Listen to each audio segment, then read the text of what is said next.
Hey guys, Hi, welcome back to Everyday Ellis's. welcome back.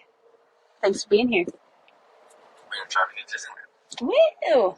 again. First trip of 2024. Um, so our theme for this hopefully short podcast is how do you put your money into risky things, and if you do, how do you choose which risky things to put them in, and how much money do you put in? When you're talking about not just like a bank account, not under your bed. So risk is an interesting thing, right? Because that's the first thing. It's like, well, what everyone has a different opinion of what risk is. So it's going to be different for every person.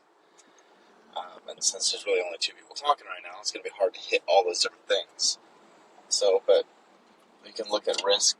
Some people say that holding all your money in cash is risky because with the rate of inflation, it's just a melting ice cube, and you can't work fast enough to save up fast enough. Some people, say putting your money in the stock market's risky, because they were born in the 40s or whatever, and saw some rough times through the stock market. They'll never ever make that quote unquote mistake again, but it was a different period. Markets function less efficiently, and opinions are about what your brain has stamps of. So we'll talk about our opinion of risk, and take a note that one, this isn't financial advice, it's just entertainment, and two, again, we're in our early to mid 30s. Like, usually when you're talking about doing something with your money, it's very dependent on when you need to actually use it to spend, right? So what we do with our money might be different than what someone in their 70s might do, or 50s, or... Well, and this looks different even for us as our needs change. So when we first started investing, it looked different than several years in, 2 kids later. Our leverage is different. Things are much riskier because we have many more liabilities to feed. Two of them are sleeping right now in the back. So to go off, I think we'll choose one topic because Amanda's like, "What do you think would be interesting for people to talk about?"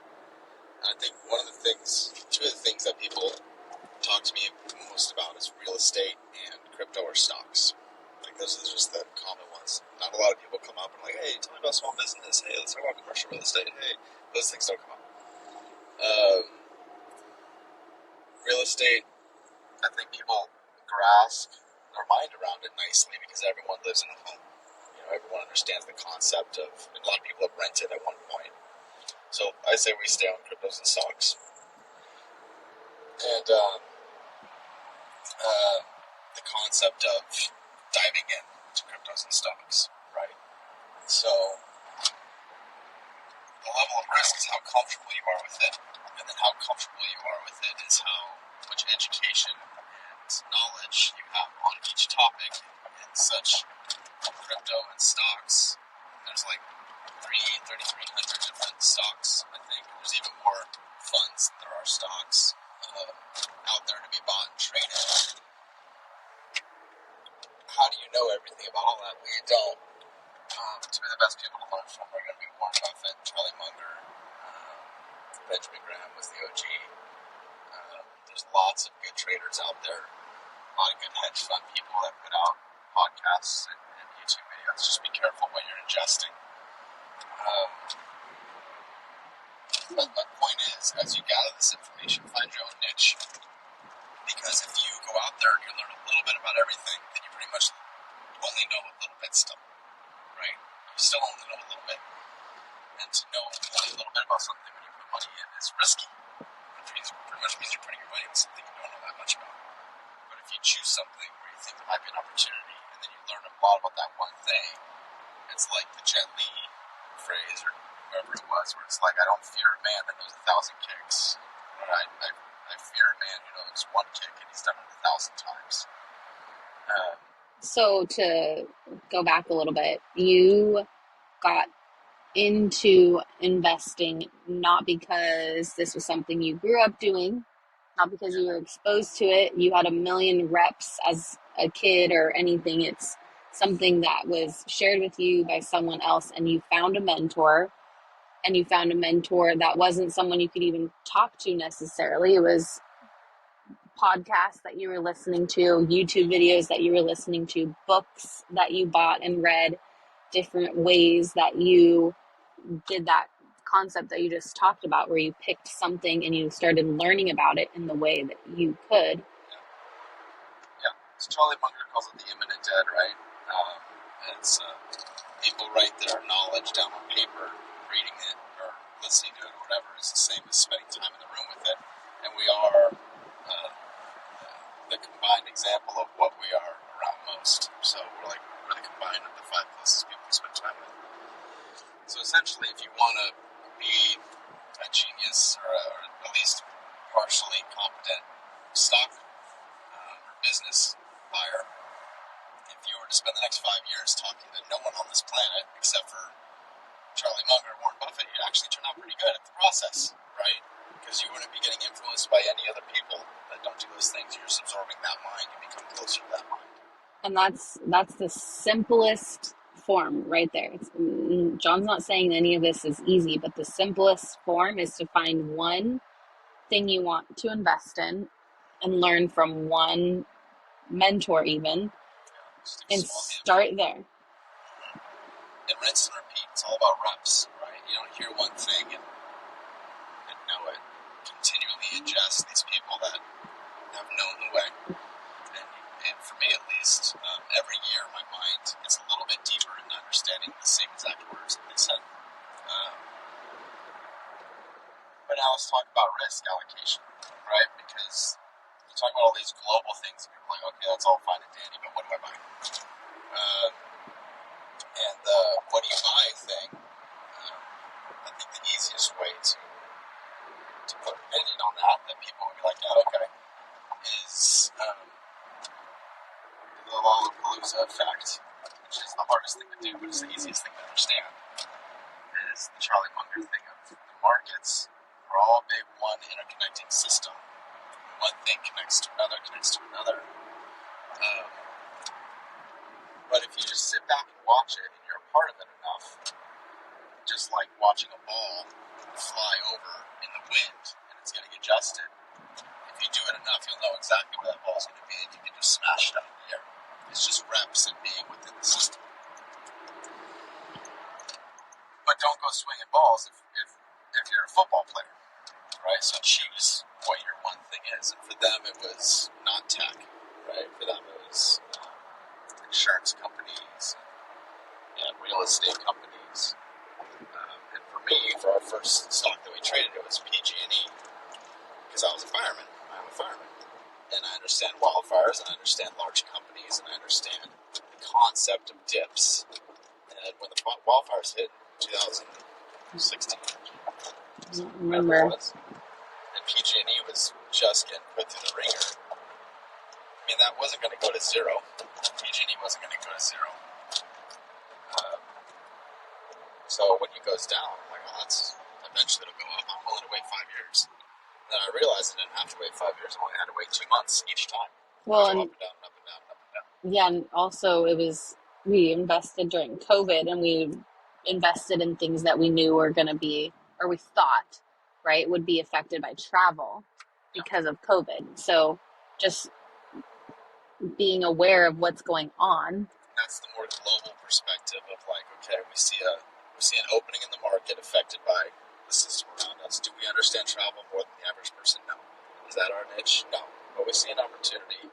We took a risk. Yeah, we don't think Southwest or Carnival are going away. At that moment, we didn't think they were. So if they're down 45%, yeah, let's put money there. And I think we'll make 45% over a 2-year term. That's a pretty fair bet. And then PG&E was more like, okay, well, I know this is cyclical. It'll probably last 2 years. There's going to be wildfires again. And we were able to take advantage of that. So how much do you put in though?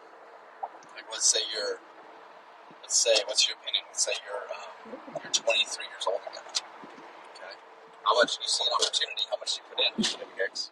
If I could go back, I would, now knowing what I know, I would definitely put in more.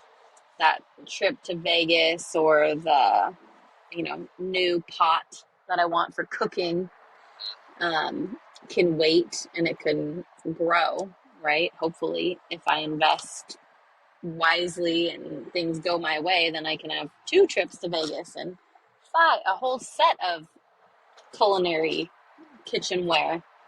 So, I mean, for us, when we first got started, really was just, I feel like $2,000 or $3,000. It wasn't even that much. We didn't, I mean, maybe it was 1,000. It was very little.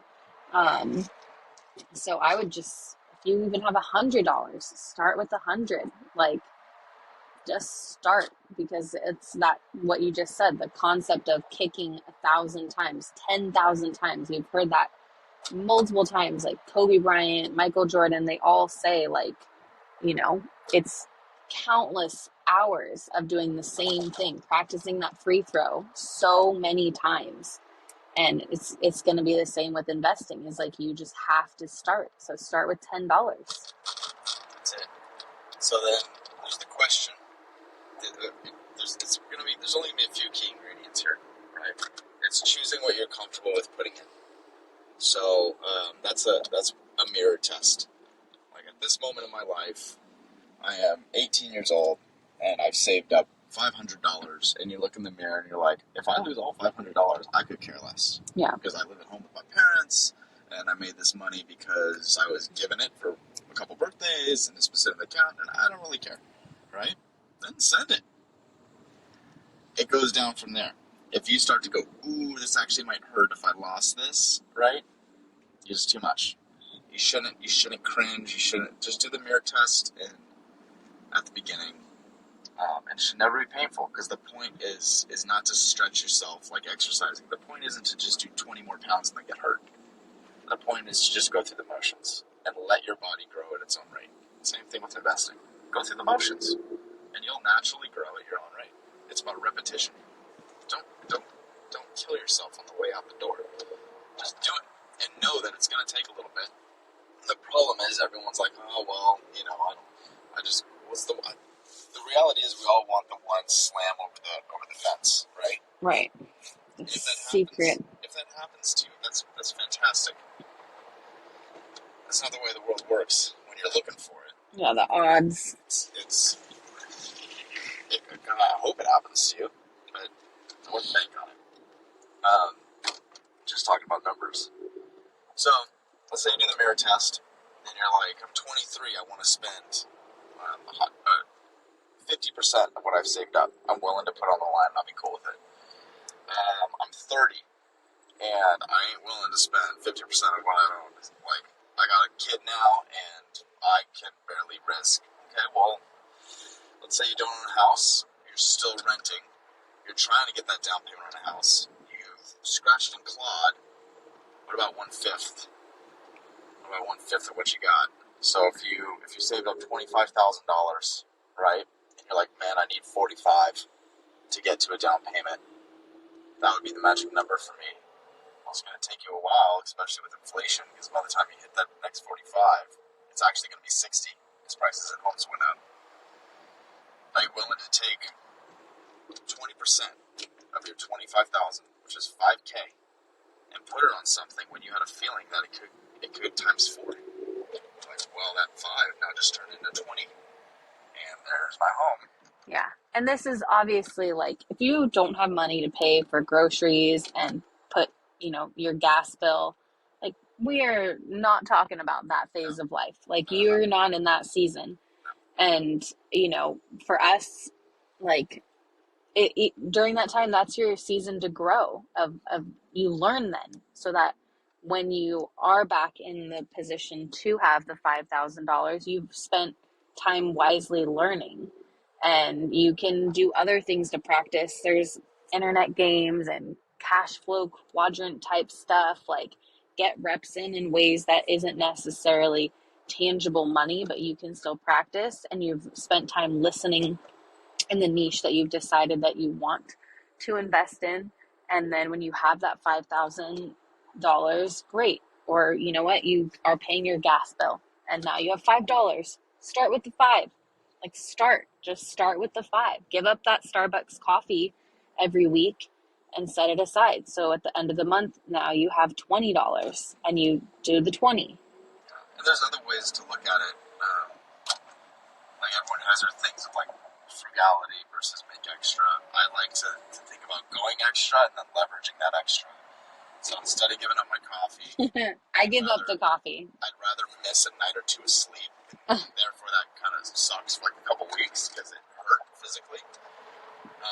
But then the financial reward of energy that I took from that, I put into an investment and hopefully lever up that 2 nights of suffering from $2,000 worth of value to $3,500 worth of value, and then capture that in just little levers until we get greedy. So that goes on to the next step. You jumped into the water, right? You're like, oh, I put $1,000 into Bitcoin. Okay. Awesome. Everyone's talking about it. I'm not sure. I'm so scared. The worst thing that could ever happen is that I put my money somewhere and then everyone calls me an idiot because I fell for it. Right? I'm very comfortable being called an idiot. There's a phrase out there where it's like, in order to learn anything, you must first be able to be considered the idiot in that field, right? Or something like that. The idea is like, put your ego aside if you want to grow at all. So, step one, you put your money into something. Step two, naturally, and you don't put so much that it stresses you out every day and kills you because you're not going to enjoy this process then. Step one, choose something you put your money in. Step two, you feel a little bit of tension about it because now you're interested. And now that causes you to pay attention more and therefore learn more on it. A garden doesn't grow without a gardener's shadow. So now, at least once every other day, once every week or whatever, you're learning on that topic and minding, making sure that your $1,000 is still growing and it's not dying, right? Tend to it. It doesn't take a lot of effort. You walk inside the garden for 3 seconds a day and you pull a weed or two, right? It's that simple. Everyone stresses out about it. It's that simple. You don't have to monitor it 24/7. You just got to pull a weed or two every day. Go on with your life. That's a good point too, is, the watch pot never boils. No. So have faith that you picked your path and your route and you invested in what you did, and let it have the allocated time that you promised or, planned for, and let it do its thing. Don't stress about it. And then here's the next step. This is the hardest one, I think, for people, is the pullout game. So there's a lot of opinions out there that are way more intelligent and way more thought out than the way I'm going to explain it right now. But mine is less about the investment and more about the person. So the idea is you bought something because you thought, that's crazy. You bought something because you thought it was going to go up to a certain number, right? And now it went up. It might have even gotten close to that number, right? That's great. But now you're thinking, will it go up more? And if I take out this, like, am I going to take all of it out? How much taxes am I going to pay? Am I going to lose this? Should I leave it in? Should I leave it out? Should I put it in something else? Whatever. That's for you to figure out over time. But until you figure it out, this is a good starting point, right? A good starting point is, if you don't know the answer, and you're not sure you want to take all of your money out of it, then just take out the money you put in. So for your example, you said we're going to put 5,000 in. 5,000 in. Let's say your target was for that 5,000 to turn into 8,500, right? And it's almost there. It's at like 81, right? You're like, oh, I almost hit my target. Call it good. So take out how much? I would say at that point, if you're like, I still think it'll go more, I'm not sure, I have nothing better to put it in, I don't know what to do, take out your 5,000. So you're leaving in 3,100. Leave in 3,100. Problem solved. Stop stressing out. It's all about little base hits. So you broke even and you still have an investment in play. Yeah, that's a good. I'm too stressed out. I can't make a decision. Just do that. Okay. Just do that and move forward with your life. Personally, I like no fear of lost investment. If I'm close to that target, I'm close enough, and I'm not very sure that I can build a whole new target, like a whole new investment. Oh no, things have changed. My target was 85, but things have changed in the market, things have changed in society. There's a hard new target of 12,000, so I'm comfortable leaving it all in there. If I'm not saying that, I'm like, oh, my target was still 85, well, walk away with all of it. Take 81, put money aside for taxes into an account that actually says the government's money. Title the account, government's money. That's from a book called Profit First. Great tip. And you're done, right? Don't think about, I had this much and the government has this much, I can lever. No, it's done. For very little effort, for very little time, and because you didn't overstretch yourself, etc., hopefully very little stress, you just made a couple $1,000s, right? You do that enough, then in 10 years, you'll be doing that 20% gain every month or so with $100,000. And then think about what that does for your life, right? That's $20,000 a month.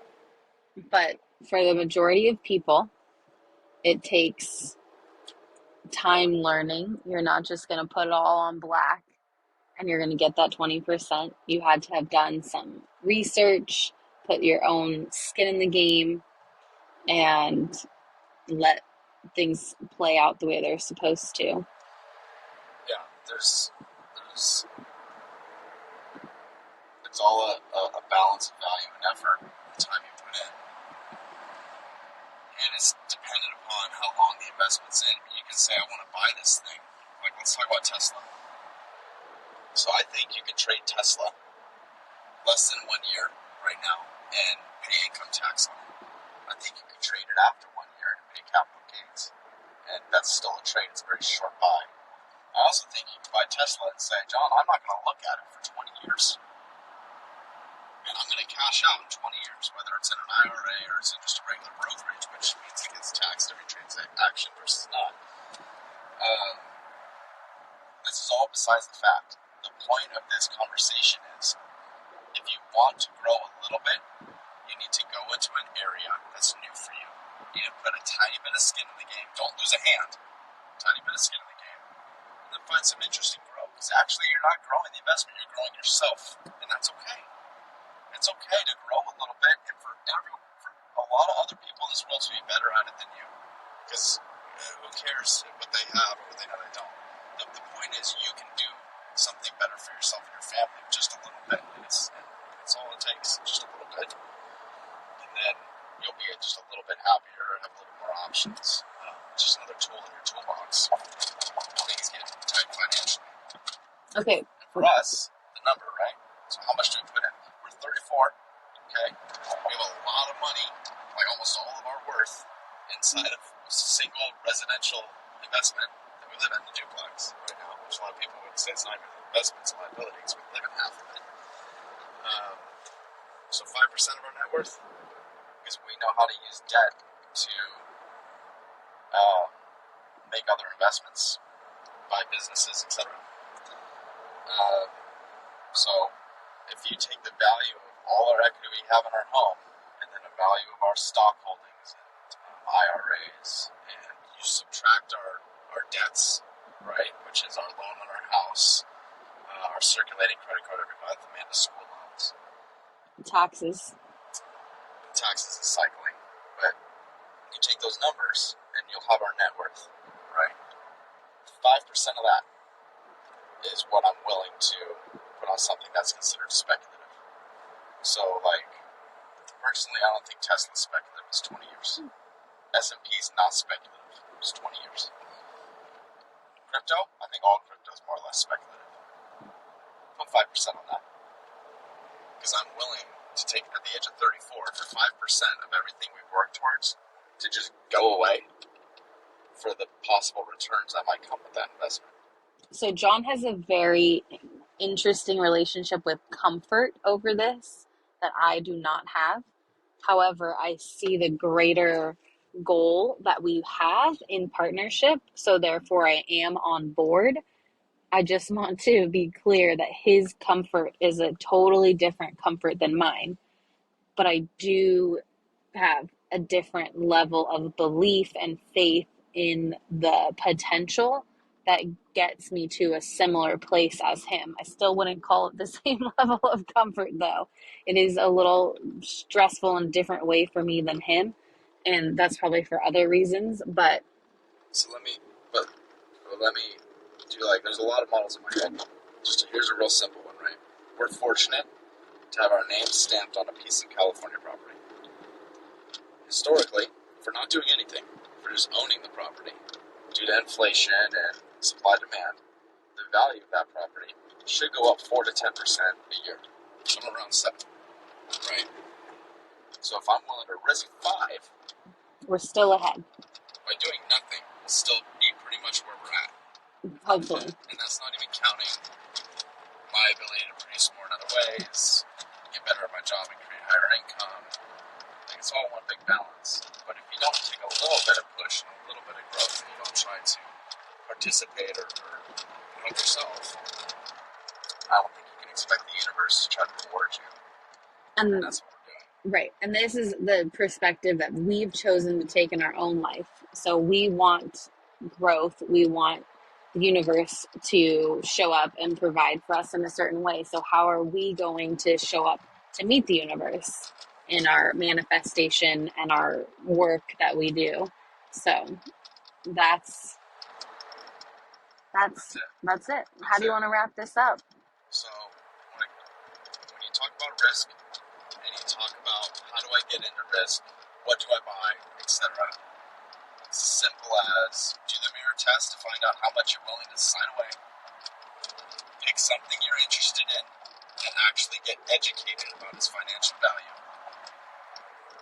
Once you decide there's actual legitimate, is this something I just like, or is there actual financial value in this and growth? You have to make an educated decision based on reflection about smarter people around me who've done it for years and years. Put some skin in the game. That's it. Continue to learn, pull out when it's right, rinse and repeat. Take a breather, walk away for 2 weeks until all your adrenaline comes back down to 0. More reps. Rinse and repeat. That's it. Thanks, love. Thank